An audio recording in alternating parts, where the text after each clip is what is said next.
तर नमस्कार मित्रांनो, व्हेरी गुड मॉर्निंग आणि स्वागत आहे तुमचं आपल्या न्यू एक व्लॉगमध्ये। तर मित्रांनो, आजच्या व्हिडिओच्या दरम्यान तुम्हाला आपण 5 HP DC पंप जे की मेडा मावजा या योजनेचा आहे, तर तुम्हाला मी हा कुसुम योजनेचा आहे, तर तुम्हाला 5 HP DC पंप तुम्हाला मी या व्हिडिओच्या माध्यमातून आज तुम्हाला दाखवणार आहे। तर तुम्ही काय करा मित्रांनो, व्हिडिओ कंटिन्यू शेवटपर्यंत नक्की बघा आणि चॅनलवर नवीन असाल तर कृपया चॅनलला सबस्क्राईब नक्की करा भावांनो। आणि तर आता आपण व्हिडिओला चालू करूयात।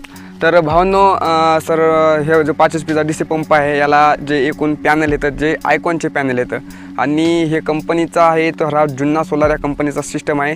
हे कंपनीची शेतकऱ्यांनी वेंडर चॉईस केलेली आहे। तर 5 HP DC पंप याला जे की एकूण 15 हे येतं, काय म्हणतात, तर हे जे प्लेट आहेत ना, ह्या प्लेट आहेत आणि हा आयकॉनच्या प्लेट आहेत आणि ज्याचं कंट्रोलर झालं, मोटार झालं, ही इकोजेनची आहे। कंट्रोलर इकोजेनची आहे आणि मोटरसुद्धा इकोजेन या कंपनीचं आहे भावांनो। तर बाकी तर हे बघू शकता की ते इकोजेनचं तुम्हाला एक तिथं हे पण दिसू शकते, एक तिथं एक त्याचा मोटर त्या डब्यामध्ये आणि या डब्यामध्ये येते। तर इकडे तर भावांनो, इकडे तुम्हाला स्टार्टरमध्ये थोडक्यात मी तुम्हाला थोडीशी माहिती देतो। जसे की आपल्याला मोबाईलवरती आपला पंप चालू बंद करायचा असेल तर तुम्हाला काय करायचं, तर आपला इथे कंपनीचा टोल फ्री नंबर आणि किंवा सर्व्हिस सेंटर नंबर हे परभणीसाठी आहे, म्हणजे हिंगोली आणि परभणी या दोनसाठी तुम्हाला हा नंबर आहे। ओके, 9100090500 हा आपला सर्व्हिस सेंटर नंबर आहे। या नंबरवर कॉल करून तुम्ही कोणतीही तक्रार नोंदवू शकता किंवा या नंबरवर तुम्ही कॉल करून आपला मोबाईल जे असते ते आपण मोबाईल ऑन ऑफ हे या कॉल करून तुम्ही त्याला EZMC असा सिरियल नंबर असतो, हा नंबर कंपनीला सांगायचा आणि आपलं गाव वगैरे सांगायचं, तर आपला पंप मोबाईलवर चालू बंद होईल। तर त्याच्यासाठी याच्यामध्ये प्रॉपर रेंज असणं आवश्यक आहे, तरच आपला पंप मोबाईलवर चालू बंद होऊ शकतो भावांनो। तर बाकी तुम्हाला आपल्या कंपनीचं फिटिंग वगैरे पाहू शकता की कसं आहे कसं नाही, तर एकदम प्रॉपर तरीकेचा एकदम असं फिटनेस आहे। बाकी हे बघू शकता रॉड वगैरे एकदम असं JS लोखंड आहे मित्रांनो, एकदम तकडक लोखंड आहे।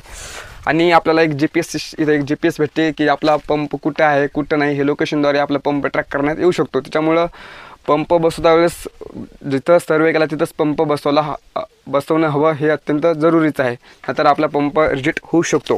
तर आता मी मित्रांनो, हा बोरवेलचा 5 HP पंप आहे, खालून याला एक बटन असते ऑन ऑफ करायचं, तर तुम्हाला मी ते आता आपण मोटर ऑन केलेली आहे। तर इकडे आता आपण तुम्हाला आपल्या 5 HP पंपाचं पाणी दाखवतो।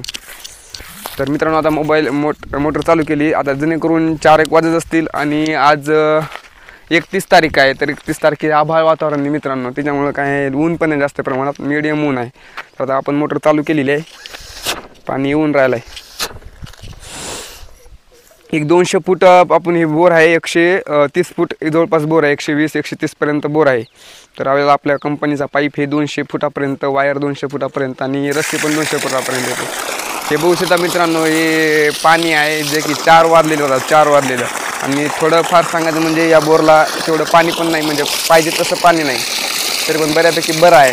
4 वाजलेच भावना होता आणि ऊन नसल्यामुळं तेवढं पाणी नाही, नंतर एरी पाणी प्रेशर बऱ्यापैकी चांगलं देते, एक 9-10 कुट्या उडवते बघा 5 HP बोरवेल पंप मित्रांनो। तर पाणी वगैरे तुम्हाला दाखवलं आणि इकोजेनचं तुम्हाला बघू शकता की ब्रँडेड असतो मोटार आणि पंखा। ओके, आणि हे प्लॅन तर तुम्ही बघितलाच मित्रांनो, आणि तिकडं आर्थिंग वगैरे लायटिंग अरेस्टर वगैरे आहे, जे की आपण चांगल्या प्रकारचं केलेलं आहे, जे की आपल्या शेतामध्ये वीज पडणार नाही, त्याच्यामुळं आपण हे योग्य प्रकारे केलेलं आहे। तर भावांनो, तुम्हाला आपला व्हिडिओ कसा वाटला कसा नाही कमेंट बॉक्समध्ये नक्की सांगा आणि आपल्या चॅनलवर खरंच नवीन असेल तर आपल्या चॅनल सबस्क्राईब नक्की करा। तर भेटू आता मित्रांनो पुढल्या व्हिडिओ, तोपर्यंत जय हिंद, जय महाराष्ट्र।